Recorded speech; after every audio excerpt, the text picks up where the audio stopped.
Ernesto Valverde set up Barcelona in a 4-3-3 formation when they had the ball, with Lionel Messi and Philippe Coutinho allowed to come inside and play narrow.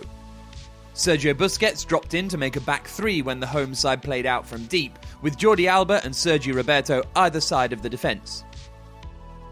Jurgen Klopp's Liverpool began in a 4-3-3 when they didn't have the ball. With Roberto Firmino on the bench, Jorginho Wijnaldum played the central role in the front trio. Liverpool's back four started very narrow. Naby Keita succumbed to injury after just 24 minutes and was replaced by Jordan Henderson, which saw Liverpool switch James Milner to the opposite side of central midfield. Liverpool's shape in possession was also 4-3-3, but Klopp's visitors rotated from time to time, an example being Jordan Henderson moving out wide on the right and Mo Salah then coming inside. Mane also joined Wijnaldum centrally in some phases of play. Without the ball, Barcelona also set up in a 4-3-3. Their back four played very narrow, and one of the wingers, usually Coutinho, dropped deeper when the ball was in the opposite channel, almost making their defensive shape a 4-4-2. The narrowness of Liverpool's back four, designed to strengthen the centre of the pitch and negate the Barcelona forwards, who tend to cut inside, created space out wide for the home side. In the 26th minute, Jordi Alba exploited this, finding former Liverpool striker Luis Suarez to open the scoring.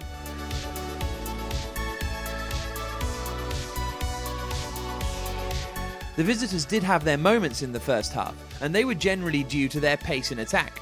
Mane or Salah, 1 versus 1, or, as in this example, with Andy Robertson overlapping on the Liverpool left. Barcelona's failure to track runners allowed multiple balls into the box. Wijnaldum's inexperience in this role meant he wasn't able to make the right decisions, when to exploit the space in front of the back four and when to exploit the space behind.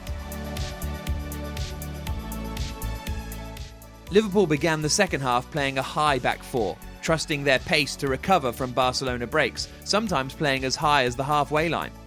This killed Barcelona's space and allowed their forwards to press, knowing that they had the backing of those behind with the right distances between their lines. Valverde responded, switching to a 4-4-2 after replacing £142 million man Philippe Coutinho with Nelson Semedo to protect their right-hand side.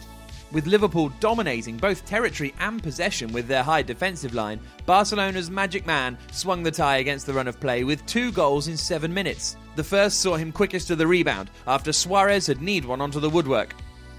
Barcelona's third and Messi's second was sublime. An inch-perfect free kick from 30 yards. Both sides missed chances towards the end of the contest, with Salah and Mane most culpable for the visitors.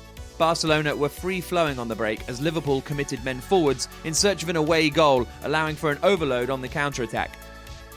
Luis Suarez replacement Ousmane Dembele in particular could have put the tie beyond Klopp's men as the Reds took risks late on.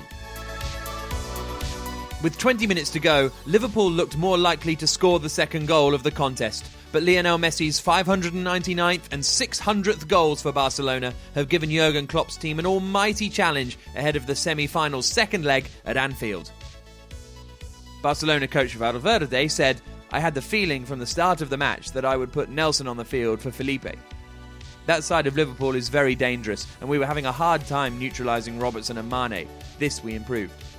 Jurgen Klopp said after the game, "How we caused them problems was outstanding and we controlled the game in the second half. It was bad defending for the first goal, but 1-0 is not a big problem. Going out for the second half, I don't know if we can play much better, but they had one moment against the crossbar and then Lionel Messi's there for an easy goal and the other is a wonder strike. It was unsavable."